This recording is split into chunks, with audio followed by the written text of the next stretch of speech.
Design Plus. Design Plus.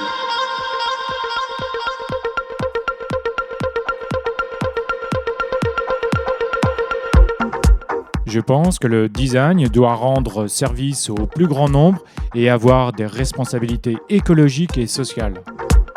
Je suis Laurent Galen, designer d'expérience depuis 15 ans.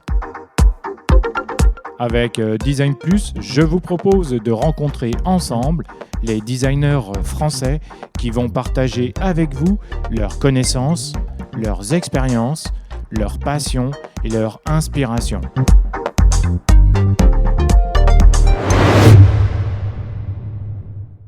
Tout à l'heure, tu t'en parlais un petit peu ça rejoint un petit peu aussi la marque employeur.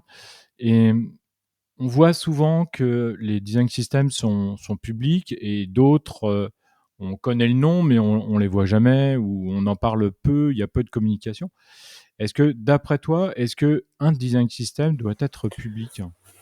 Public au sein de l'entreprise, pour sûr. Par là, je veux dire, c'est pour ça que tu as beaucoup de design systems qui sont un peu brandés, ont tous un nom, tu vois. Personne n'appelle ça le design system d'AXA. Ouais. Il faut qu'il y ait un petit brand. Typiquement, chez Malte, c'est Joy. L'avantage de ça, c'est que lui enlever le côté un peu barbare d'un projet technique fait qu'en interne, il est public. Et les gens, ils veulent participer. Tu vois, t'as une certaine gamification. Est-ce que ton truc, il est Joy? Est-ce que c'est Kellogg's? Est-ce que Pixar? Tu vois, et ainsi de suite. Tout le monde a un peu son petit nom. Donc oui, plus il sera visible en interne, moins t'auras d'évangélisation à faire. Concernant la visibilité externe, moi, je vois peu de raisons pour lesquelles un design system public un design system ne pourrait pas être visible à l'extérieur. T'as peut-être des sujets de scam pour des banques, de réplication d'interface, ce genre de choses, mais c'est un peu des sujets mineurs. Aujourd'hui, imaginons je suis Uber, je mets mon design system en public, j'ai pas peur que FreeNow me vole mon produit. C'est pas ça qui fait l'essence de ton produit.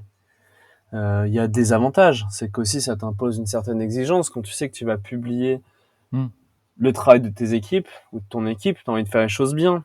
C'est aussi un bon outil de communication pour le recrutement, donc on en revient à un sujet de marque employeur. Et le plus satisfaisant, enfin le fond de cette démarche de tout mettre en public, c'est que ça motive la communauté à participer. T'as toujours quelque chose de réplique.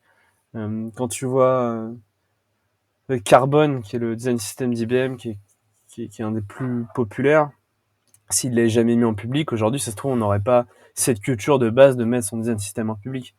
Du coup, on n'aurait peut-être pas une communauté aussi forte et on n'aurait peut-être pas autant de ressources sur le design system. Oui, tout à fait. C'est vrai qu'aujourd'hui, une de tes premières questions, c'était est-ce que c'est un intérêt ou pas à avoir un design system?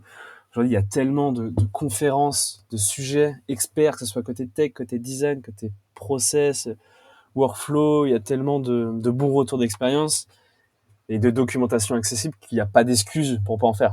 Oui, absolument. J'aurais pu comprendre il y a 4-5 ans, peut-être tout le monde n'était pas... C'était dur de trouver des profils où c'était encore assez flou, t'avais pas envie d'investir, mais aujourd'hui... tu vois, ce serait un peu comme dire, il y a 15 ans, si tu voulais faire du Photoshop, soit tu le craquais, soit tu faisais un crédit. Aujourd'hui, tu veux découvrir des interfaces, tout Figma, c'est gratuit, tu télécharges un kit et tu comprends comment ça fonctionne. Donc, tu vois, en soi, c'est public, c'est visible, donc du coup, il y a plus de gens qui participent.